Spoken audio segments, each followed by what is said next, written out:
the realities of truth. Now, I would like to have something new to say about this, but the truth of the matter is, if there's an original thought out there, I could use it right now. Actually, that's a line from a Bob Dylan song.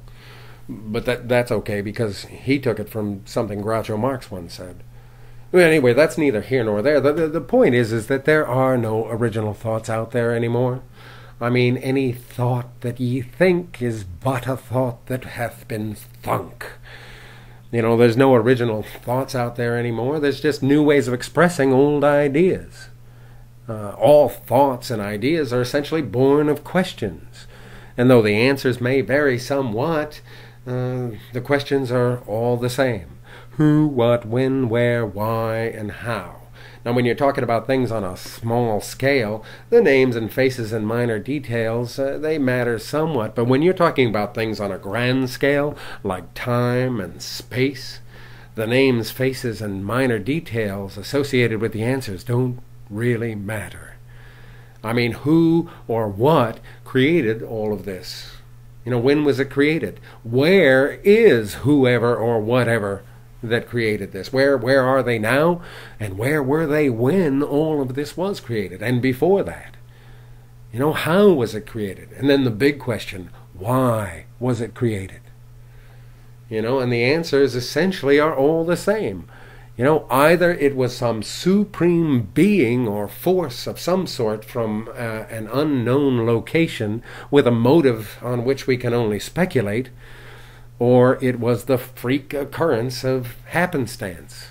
The answers have always been the same ever since human beings were able to wonder about their own existence.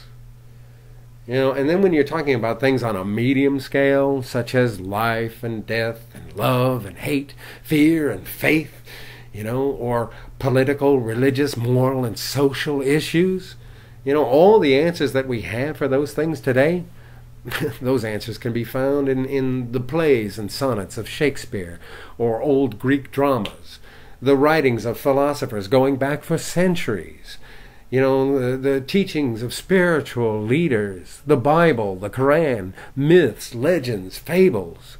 The answers are all the same.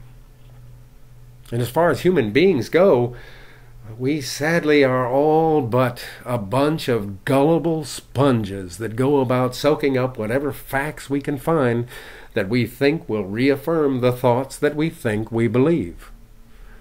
We see what we want to see, and we hear what we want to hear.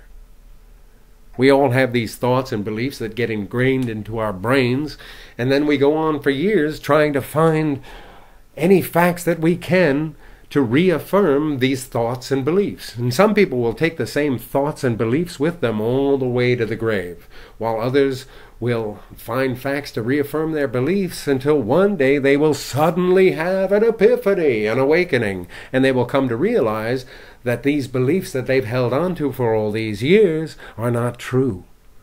And they will see the light, and they will come to know a new belief, which they will then go about finding all the facts that they can to reaffirm, never taking into consideration the fact that this belief is the same belief that somebody else held on to for years and years and years, finding all the facts they could to reaffirm, until one day they had an epiphany or an awakening and came to realize that this belief is not true. And they saw the light and came to know a new belief that they went on to find all the facts they could to reaffirm.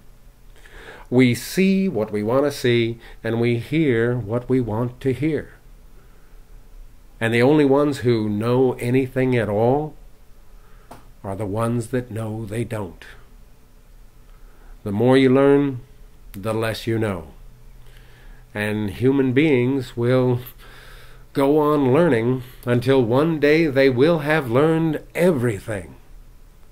And then, at last, know nothing. And that's the truth. At least that's the truth that I'm currently trying to find all the facts I can to reaffirm.